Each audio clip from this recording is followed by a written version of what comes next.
Okay, we are tracking something right now that honestly feels impossibly high stakes. There's this single weapon request from Kiev on Washington's desk, the Tomahawk missile, and the fallout. We're already hearing nuclear threats. That's absolutely right. Moscow isn't just, concerned. They're drawing a very hard line. Yeah. A former Russian president, Dmitry Medvedev, actually put out this chilling warning. Said if these weapons get delivered, the level of foreign interference could potentially trigger a war involving, quote, weapons of mass destruction. Hmm, that's the kind of atmosphere we're talking about here. And the timing is just, well, it's bizarre. We literally just saw the U.S. president meeting Ukrainian leaders. That was, what, last month in Alaska? Well, Talking peace, de-escalation. Yet, even after those talks, the U.S. is now openly actually considering this specific request, which, as you said, crosses Moscow's biggest red line about hitting targets deep inside Russia. And this is the part that really changes the whole game. This policy shift. A high-ranking U.S. special envoy just went public saying that for Russia, there are no such things as sanctuaries left. I mean, that's a huge reversal. It confirms the U.S. is seriously thinking about an escalation they tried to avoid for years. welcome to The Military Point, your ultimate source for sharp insights, analysis, and updates covering today's most important topics. Hey, everyone. Before we dive deeper, tell us in the comments where are you watching from. We'd love to know. And please don't forget to like this video and subscribe for more updates. So, okay, we really have to start with Moscow's reaction because they were fast and very focused, not really on the battlefield impact, but on the politics of it all. You had the Russian spokesperson, Dmitry Peskov, trying to sort of downplay it. He said, Tomahawks wouldn't be a game changer on the ground. But crucially, he stressed that the U.S. sending them signals a serious red line has been crossed. Okay, but Russia complains about U.S. military aid all the time, right? Why this? Why the Tomahawk? Why does this specific request suddenly ramp up the risks so much in their view? Well, it seems to boil down to two things: control and targeting. Peskov actually asked these two questions in public, and they really get to the heart of Moscow's anxiety. First, he asks who can launch these missiles. Okay, fair enough. But the second question is maybe more critical. Who is determining the targeting? Is it the Americans or is it the Ukrainians themselves? Ah, right. So it's less about the missile itself and more about how much U.S. involvement delivering Tomahawks would sort of imply. Russia's always said that just giving targeting data, even if Ukrainians pull the trigger, that is direct interference. Absolutely. For them, that is the definition of direct escalation. Yeah. And their warnings about what could happen next, they're not subtle, not at all. We've heard these repeated suggestions that if the U.S. goes this far, Russia might restart production of intermediate-range nuclear weapons and, park similar missiles right within striking distance of Western Europe. Which brings us right to the missile itself. I mean, if it's causing WMD threats, what is a Tomahawk? Why is it apparently so much more dangerous than the other long-range stuff Ukraine already has? Let's get into the specs, because the scale of this thing, it's kind of hard to wrap your head around. It really is a beast, technologically speaking. The Tomahawk is a long-range subsonic cruise missile. It's a proven deep-strike weapon made only by RTX in the U.S. But the key difference here, the sheer range. They can hit targets anywhere from, get this, 1,250 kilometers up to 2,500 kilometers away. That's roughly 777 to over 1,500 miles. Whoa, hang on. That 2,500-kilometer number, that just fundamentally changes the entire conflict, doesn't it? I mean, that means Ukraine could potentially hit strategic sites, major supply hubs, command centers way, way deep inside Russia, far from any front lines. That capability basically removes any Russian safe zone. Exactly. And not only that, they're built to be sneaky. They fly really low, high subsonic speeds, specifically designed to get under sophisticated radar detection.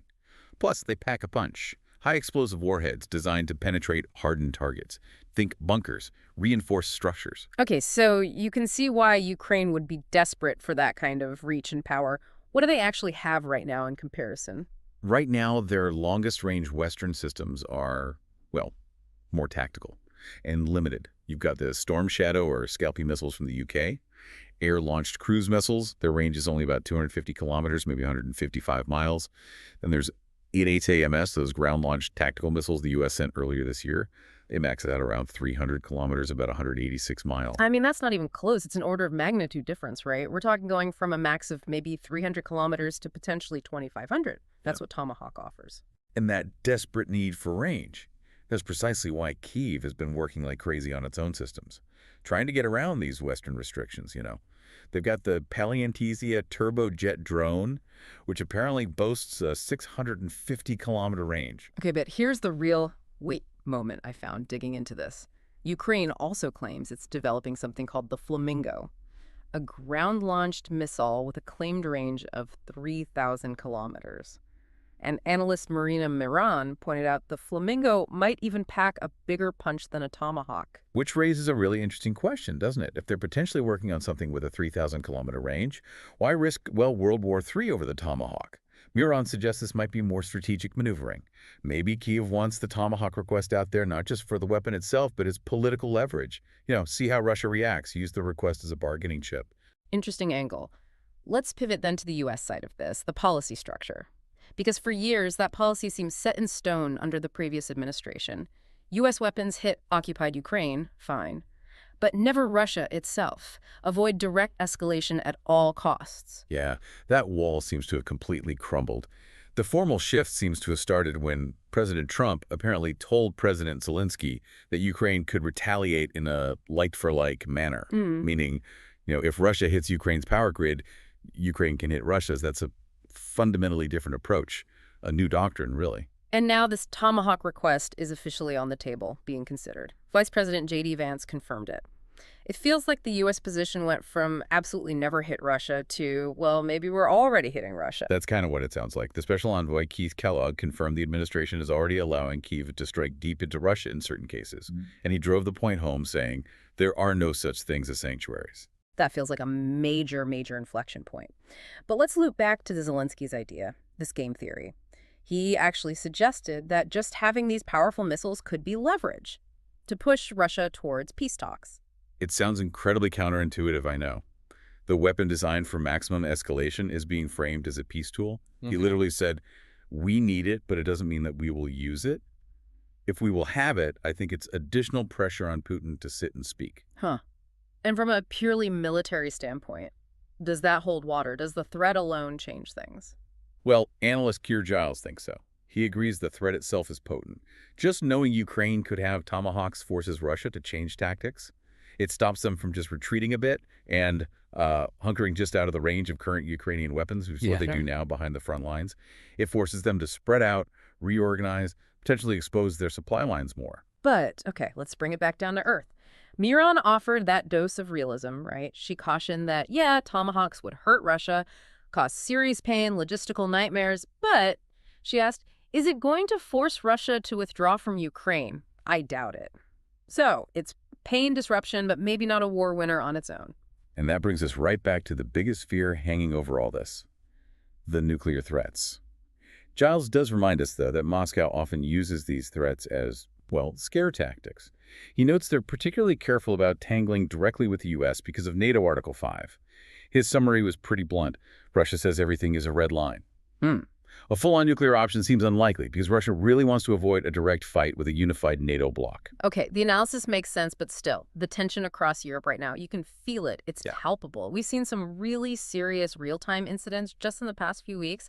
It shows Moscow is actively, pushing boundaries, testing NATO's borders. Oh, absolutely. This September alone has seen some deeply worrying events. Take Poland. They actually shot down 20 Russian drones inside their airspace.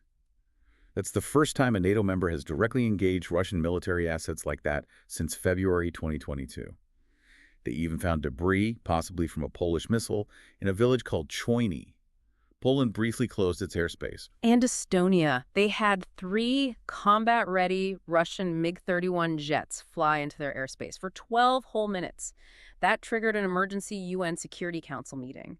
Denmark had so many drone sightings closing airports that they just banned all drone flights for a week. And it's not just them. You add in reports of suspicious drone activity near Romania, Latvia, Norway, Germany, France, all just this month.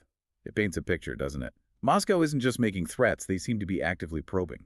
Testing NATO's response, its collective defense readiness. Which explains exactly why Germany is still holding back its own long-range Taurus missiles from Ukraine. German Chancellor Friedrich Merz basically said Moscow is clearly trying to split European unity. Yeah, and Merz offered what might be the single most sobering take on where Europe stands right now. He assessed that the continent, quote, is not at war, but no longer at peace with Russia.